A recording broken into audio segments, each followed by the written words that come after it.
Hello అండి, welcome to Sahas కుట్టివర్. ఇది వచ్చి సాహస్కి 9th మంత్ నిండిపోతుంది, 10th మంత్ వస్తుంది అన్నాక మేము ఇంకా సాహస్కి చాలా జుట్టు వచ్చేసింది అని కులదైవం గుడికి వెళ్ళామండి. ఇంకా వెళ్ళినాక ఇది మా అత్త వాళ్ళ కులదైవం అంట. ఇక్కడ శివుడు పెరియ నాగి అమ్మని వచ్చి మా కులదైవం. ఇంకా ఆ రోజు వర్షం పడుతుందని ఇంకా రెయిన్స్ కోట్స్ అవన్నీ తీసుకొని వచ్చాము.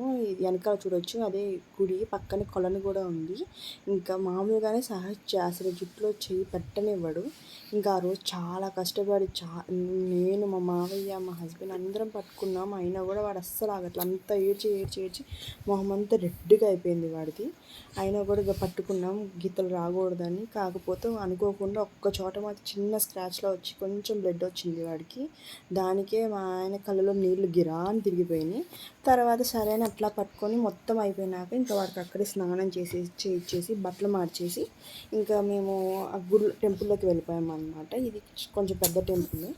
దీని తర్వాత మనం వచ్చే ముందు రోజు పూజారికి చెప్పి ఉంచితే ఆయన పొంగల్ అవన్నీ చేసి పెట్టి ఉంచుతాడు. ఇంకా పొంగలు మాలలు అవన్నీ తీసుకువెళ్ళాలి, కొబ్బరికాయలు అవన్నీ తీసుకువెళ్ళిపోయి పూజ అయిపోయినాక ఇంకో 2 గుళ్ళకి వెళ్ళాలంటే ఇది వచ్చి అగ్ని పిలారి టెంపుల్ అంట.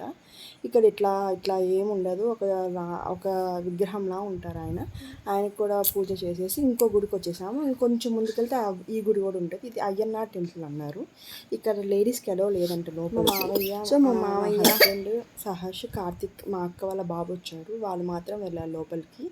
అయిపోయినాక కాసేపు అట్లా కూర్చున్నాం ప్రశాంతంగా. చాలా ప్రశాంతంగా ఉంది ఆ టెంపుల్ అని కూర్చున్నాము. నేను కూడా తమిళనాడు ఇదే ఫస్ట్ టైం అనమాట మా కులదైవం గుడికి రావడం. ఇప్పుడు దాకా పెళ్ళైనాక ఎప్పుడు రాలేదు. ఇంకా ఎప్పుడో వచ్చి చూస్తూ ఉన్నాము. ఇంక వీళ్ళు మధ్యలో మాట్లాడుకుంటున్నాడు సాహస్కి చెవులు కుట్టించాలని. ఇక్కడ ప్రతి ఒక్కళ్ళు కుట్టించుకుంటారండి. మా హస్బెండ్ కుట్టించుకున్నారు, మా మామ కుట్టించుకున్నారు. సో సాహస్కి కూడా కుట్టించాలి చెవులు తొందరగా అని చెప్తున్నాడు. ఇక్కడే కుట్టించాలంటే ఇక్కడే నాన్ వెజ్ లాగా పెడతారంటే కుట్టించినప్పుడు. అది కూడా చూడాలి, ఎప్పుడో కుదిరినప్పుడు మనం తొందరగా కుట్టించేయాలని అనుకుంటూ ఇంకా అక్కడి నుంచి బయలుదేరిపోయాము.